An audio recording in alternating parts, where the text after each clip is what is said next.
जय हिंद साथियों। तो एसएससी सीएचएसएल की वैकेंसी हर साल आती है, भले ही थोड़े से कम वैकेंसी क्यों ना आए, किंतु वैकेंसी हर साल आएगी। हर साल इसमें मौका मिलेगा। अगर आप किसी एक साल रह जाते हैं तो दूसरे साल में आप अपना सिलेक्शन निश्चित कर सकते हैं। और देखिए, किसी वर्ष इसकी वैकेंसी ज़्यादा आती है, किसी वर्ष इसकी वैकेंसी कम आती है। जैसे 2022 में इसकी वैकेंसी अच्छी खासी आई थी, लगभग 4500 के आसपास 2022 में भर्ती आई थी। उसके बाद 23 में इसकी वैकेंसी कम हो गई थी। 2023 में वैकेंसी जो आई थी वो लगभग 1600 के अप्रॉक्स वैकेंसी थी।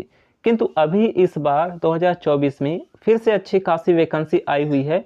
लगभग 3700 वैकेंसी इस बार एसएससी सीएचएसएल में देखने को मिलेगा।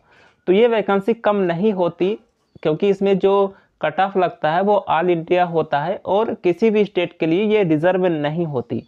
अगर आपके अंदर एलिजिबिलिटी है तो आप इसमें फाइट करके अपना सिलेक्शन ले सकते हैं। किंतु कितना नंबर लाने पर सिलेक्शन हो जाता है, आपको कितना एक टारगेट करके चलना होगा जिससे कि आपका प्री एंड मेंस दोनों क्वालिफाई हो सके।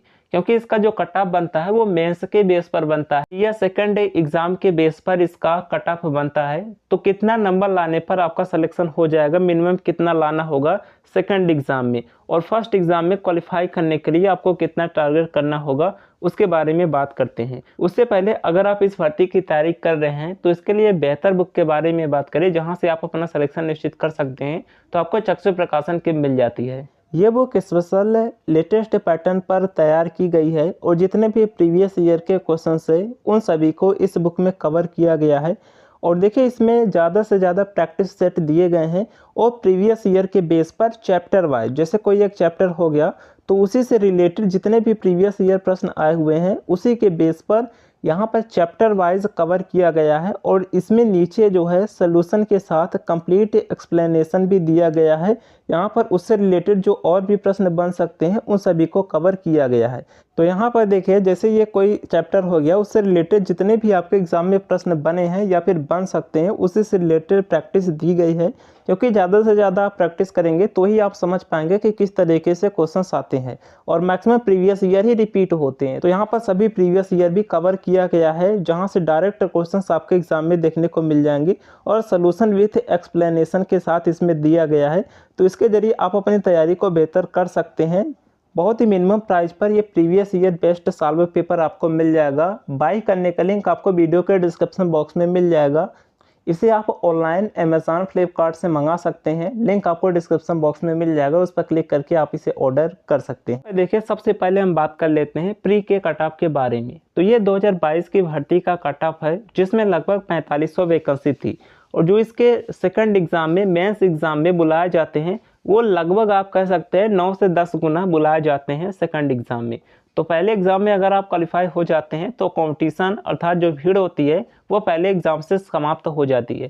क्योंकि इसमें अगर आप देखेंगे तो हर साल लगभग 30 से 32 लाख लोग फॉर्म अप्लाई करते हैं। इस बार भी लगभग 30 से 32 लाख फॉर्म आएंगे। और देखिए, इसका जो कट ऑफ गया था वो प्री का जो कट ऑफ गया था 2022 का वो 157 गया था जनरल का। कितने में से? 200 में से। क्योंकि आपको पता होगा कि 4 सेक्शन होता है, 25-25 क्वेश्चन होते हैं, एक क्वेश्चन से 2 नंबर का होता है प्री का। तो इसमें जो कट ऑफ गया था वो 157 गया था 200 में से। तो इतना, इसी के आसपास आपको इस बार भी टारगेट करके चलना होगा। और अगर आप एससी कैटेगरी से हैं तो थोड़ा सा कम जाएगा, एसटी का तो और भी कम जाएगा, ईडब्ल्यूएस का भी कम रहता है, ओबीसी का। तो आप अपने कैटेगरी का देख लीजिएगा जिससे कि आप खुद समझ पाएँ कि आपका टारगेट कितना होना चाहिए। अब देखिए, जब यहाँ पर 1600 वैकेंसी थी 2023 का, अभी जिसका रिसेंट में फाइनल रिजल्ट डिक्लेयर हुआ है, इसमें भी जो कट ऑफ गया था वो लगभग उतना ही गया था। यहाँ पर देखिए 153 कट ऑफ गया था प्री का, जबकि उसमें वैकेंसी ज़्यादा थी, इसमें वैकेंसी कम थी, फिर भी इतना थोड़ा सा कम कट ऑफ गया था। क्योंकि देखिए, लोग इसमें जो है बहुत ही कम इंटरेस्टेड होते हैं, फॉर्म अप्लाई नहीं करते। जिनकी हाइट होती है वो तो बिल्कुल भी इसमें जाता ही नहीं। तो आप इसमें अप्लाई कर सकते हैं, आपके लिए बेहतर अपॉर्चुनिटी है। देख सकते हैं 2023 में जो कट ऑफ गया था वो 153 गया था, एफसी का 136, एसटी का 124, ओबीसी का 152, ईडब्ल्यूएस का 151। तो आप समझ गए होंगे, अगर आपको प्री क्वालिफाई करना है और अगर आप जनरल कैटेगरी से आते हैं तो 150 प्लस का ही टारगेट आपको रखना होगा। 200 में से 150 प्लस का टारगेट रखते हैं, आप इसके प्री को क्वालिफाई कर पाएंगे, क्योंकि ये नॉर्मलाइज स्कोर है, राइज स्कोर नहीं है, नॉर्मलाइजेशन में बढ़ते भी हैं। तो यहाँ पर आप अपने कैटेगरी के अकॉर्डिंग देख लीजिए कि प्री में आपका टारगेट क्या होना चाहिए। अब यहाँ पर हम बात कर लेते हैं मेंस एग्जाम का। यहाँ पर देखिए ये मेंस एग्जाम का है और ये जो कट ऑफ है ये 2022 की वैकेंसी का है, जिसमें 4500 वैकेंसी थी और हाईएस्ट कट ऑफ मैं बता रहा हूँ जिस पर आपको कोई ना कोई पोस्ट मिल जाएगी। हालांकि अलग अलग पोस्ट का अलग अलग जाता है, वो आपको बाद में पोस्ट अलॉट होता है, किंतु यहाँ पर मिनिमम कितने पर आपकी जॉब हो जाएगी वो मैं आपको बता रहा हूँ कि मेंस में आपको कितना टारगेट करना चाहिए। देखिए मेंस का जो एग्ज़ाम होता है वो 360 नंबर का होता है और इसी के बेस पर मेरिट बनती है। जो प्री होता है वो क्वालिफाइंग नेचर का होता है।